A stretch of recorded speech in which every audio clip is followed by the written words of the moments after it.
Hello everyone, my name is Dingjia Jiang and I'm a research engineer at TU Today I'm very pleased to be invited as one of the speakers at this Dutch agriculture conference.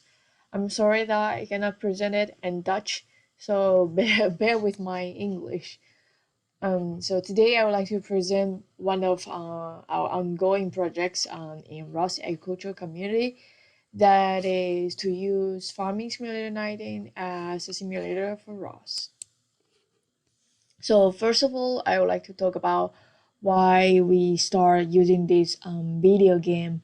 Yes, Farming Simulator 19 is a video game, so I would like to talk about why we start using this video game as our own initiative. And then second, I would like to show you what is the current status of the bidirectional integration between ROS and Farming Simulator. And then at the last, I would like to talk about what the future plan is. So the initiative is we realized that there's no simulation setup that is representative for real world agricultural context. And then we came across this video game developed by Giant Software, and we were amazed by how content rich this game it is. That, for example, that there are all type of crops, all type of those agricultural elements, barns or like cow shed or pig pen, all kind of things that you can see in the farm. They are in the video game. And so besides that, and also there are many vehicle models available, like John Deere, New Holland class, all those big companies. So there's a way to convert those models to actually to gazebo, so you don't need to do the 3D models on your own. And then the other advantage is that this game is an open world game, so which means that you don't need to follow a specific storyline, so you can go wherever you want and to do whatever you want. And then another big advantage is that it is it's quite realistic graphics, so which means that you can use it for data collection, can train your neural network with synthetic data, like you can do all the machine learning algorithm training testing. And the last is it's scriptable. It's Lua scriptable, which means that the game provides the API, application programming interface for the game engine. So any developer, software developers or game developer is allowed to customize the mod, so you can add whatever features or functionality. So that's why we could control the vehicles using ROS. So the next is the setup. So this farming simulator, for now, it doesn't support the native Linux. It doesn't have the native Linux support. So you need two machines to run this integration. One is to use Windows, and the other is to use Ubuntu. So you need to use Ubuntu to run ROS, even though there's a ROS on Windows, but to me it's not very robust. So it's better to run ROS core on Ubuntu or any Linux-based operating system. And so for publishing data as ROS message from FarmSim, we use a Python package. It's called ROS by I, which is the Python index package. So it also supports like TF2 and other ROS binary package, and it's pure Python. So it's you can use in a virtual environment, so it's very easy to use. So the first step, we thought that we should have some components in place to make the vehicle move. So the first step we would like to achieve is to use the ROS navigation. So there are some components required from this nav stack. So the first is in order to use this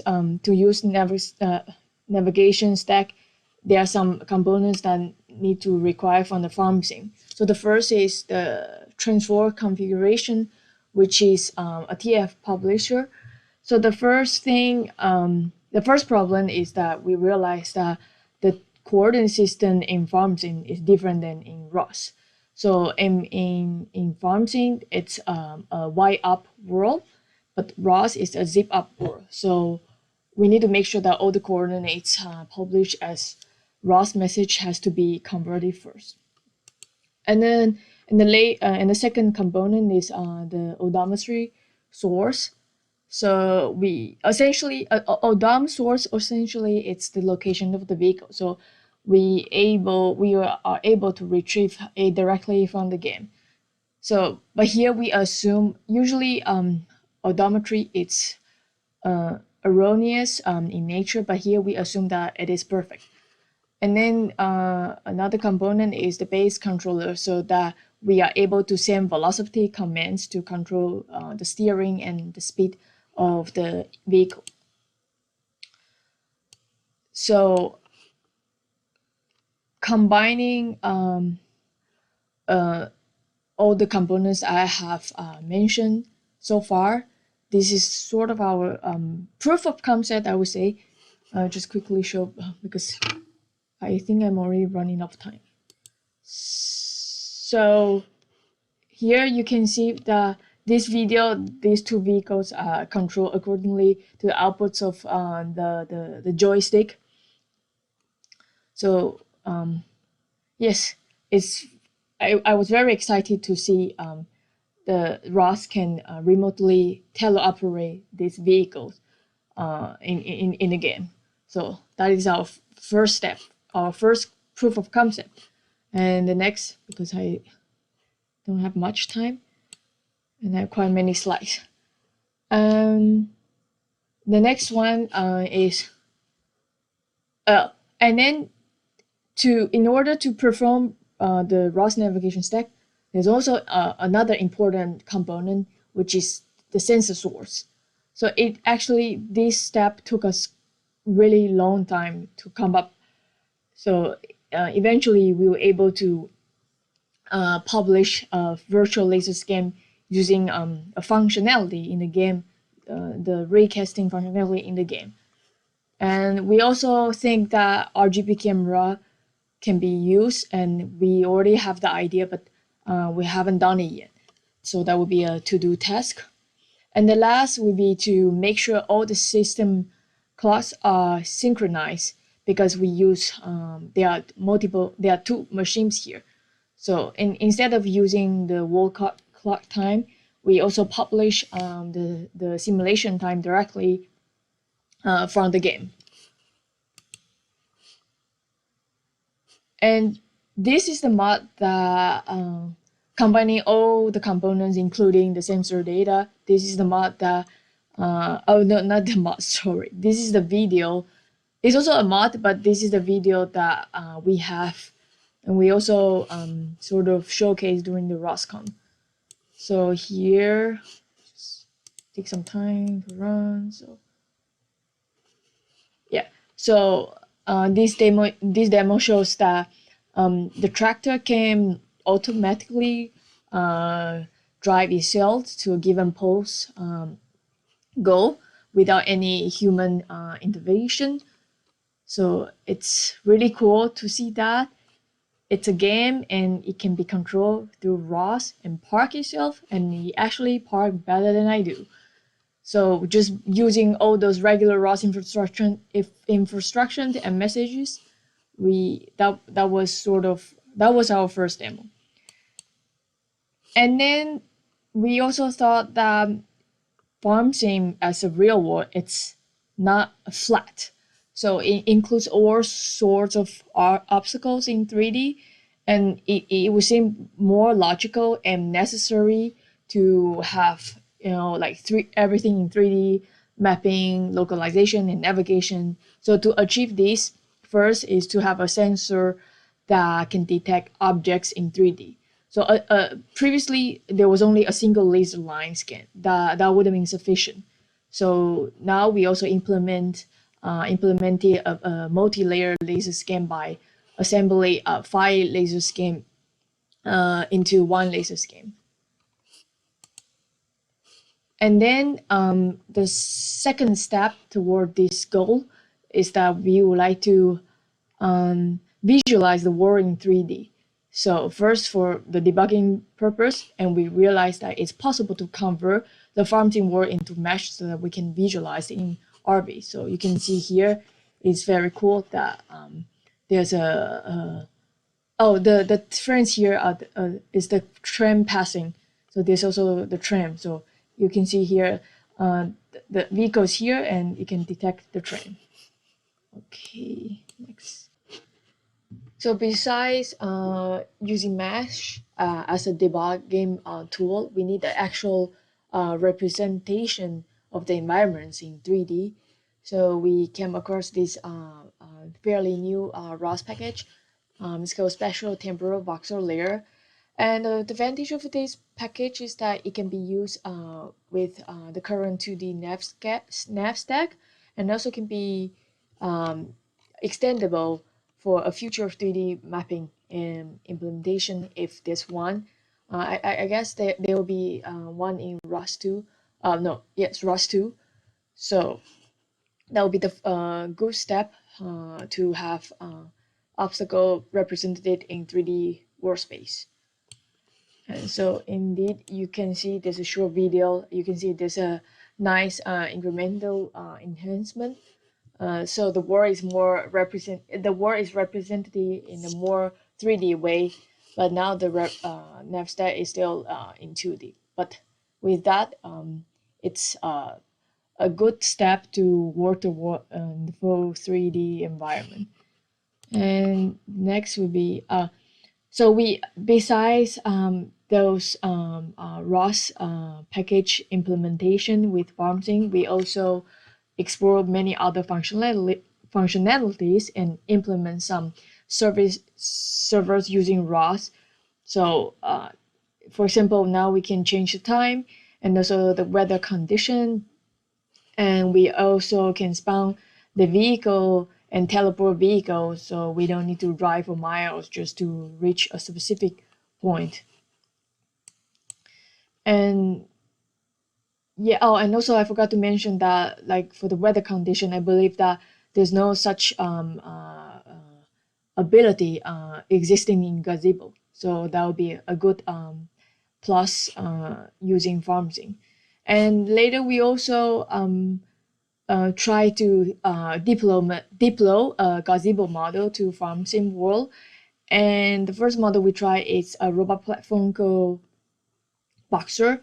We use that is because we use this model. We use this robot for our another project, and in terms of that, it's possible. So this is my first attempt. So initially the Boxer is floating in the air, and later I did some research on how to do the modeling in FarmSync. It's not so easy because I'm not an expert, but I still somehow managed to make it move.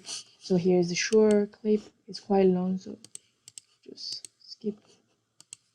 So you see, yeah, it has a sport car behavior because I use a sport car configuration. So the physics need to be tweaked.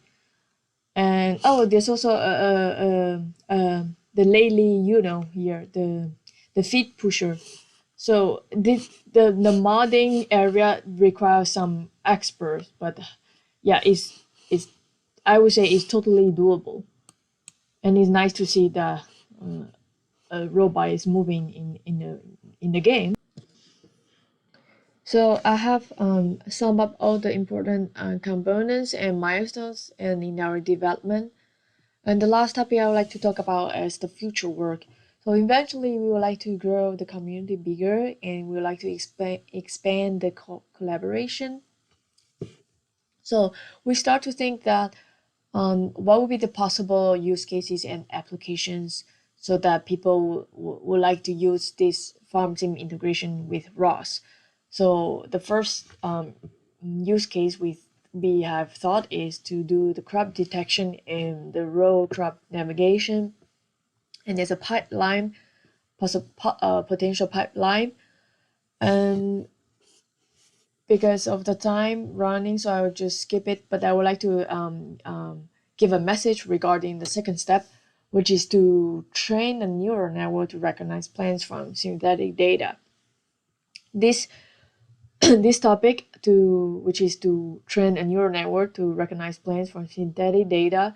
This topic is one of the topic that our working group in ROS-Agriculture is doing, but I'm not really in that group. But if you're interested into it, you can either contact me or write a post on ROS Discourse. And regarding this row crop navigation, there's also a similar work from University of Bonn. So we would like to contact them and to have further collaboration. And another use case is a topic that we have same in the ROS. No, in the French agriculture conference called FIRA. So they propose. Oh, I forgot to say. They are.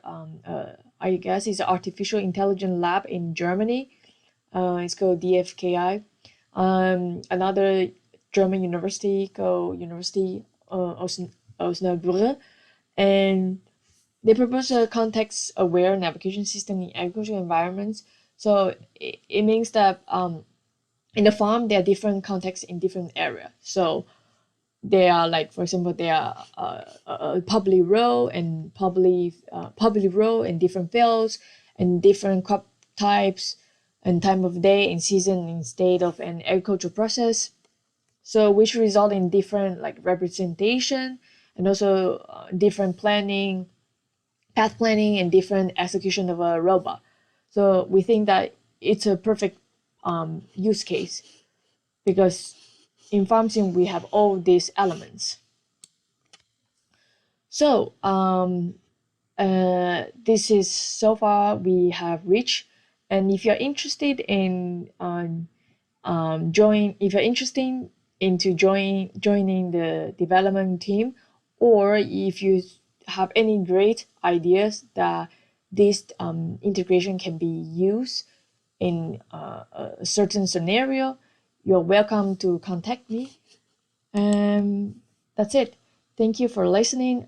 If you have any questions, please don't hesitate to ask.